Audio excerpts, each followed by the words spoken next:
एक समय की बात है, एक भक्त था। उसे कोई भी प्रॉब्लम होता था तो गुरुजी के पास आकर बोलता था, गुरुजी, मैं आपसे नाम दीक्षा ले रखा हूँ, फिर भी मेरे को ऐसे क्यों प्रॉब्लम होते हैं?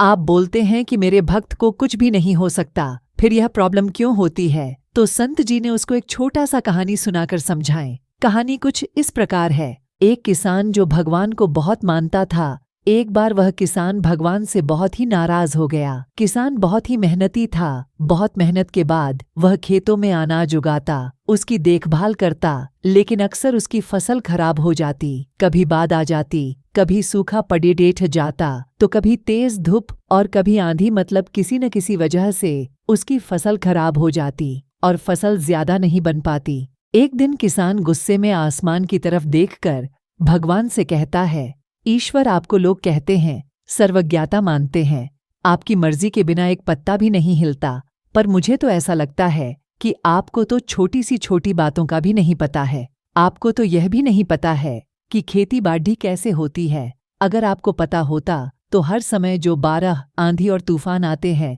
वो फिर कभी नहीं आते। आप नहीं जानते कि इससे कितना नुकसान होता है हम किसानों का।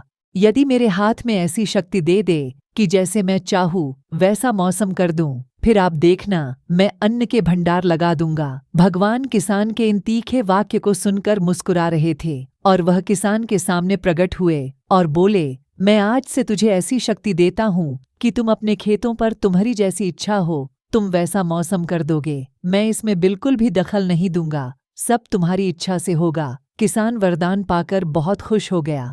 अब किसान ने अपने खेतों में गेहूं की फसल बोई। अब जब किसान को लगता कि खेतों को धूप चाहिए तो खेतों पर धूप कर देता। जब पानी बरसना चाहता तो पानी बरसा देता। आंधी, तूफान, बाढ़ आदि कुछ भी उसने अपने खेतों पर आने ही नहीं दिया। किसान के खेत में इस वर्ष ऐसी फसल हुई जैसी शायद पहले कभी नहीं हुई थी।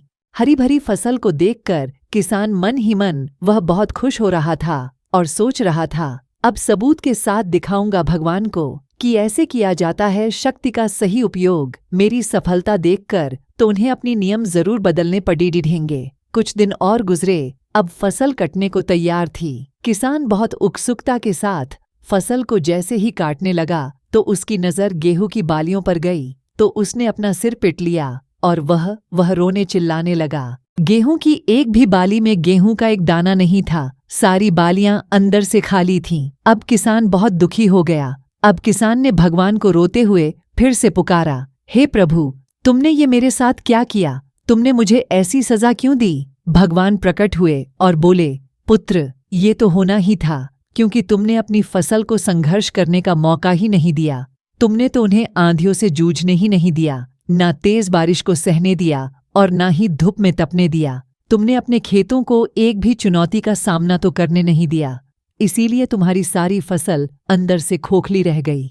जब आंधी, तूफान, तेज बारिश और तेज धूप पड़ी डहती है, तभी ये पौधे अपने अस्तित्व को बचाने के लिए संघर्ष करते हैं। और इसी संघर्ष से जो बल पैदा होता है, जिसमें शक्ति होती है, ऊर्जा होती है, और इसी ऊर्जा पूर्ति को तूने अपने खेतों को करने नहीं दिया। तेरे खेतों में बालियां सिर्फ इसीलिए नहीं फूटी क्योंकि तुमने उन्हें कठिन परिस्थितियों से गुजरने ही नहीं दिया, जहां उनके अस्तित्व का जन्म होना था। याद रखना, जिंदगी जीना आसान नहीं होता।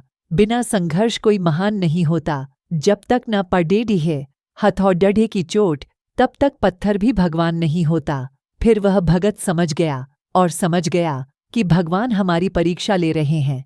हम परीक्षा में पास हो जाएंगे जब भी हम सतलोक जा सकते हैं। सत साहिब।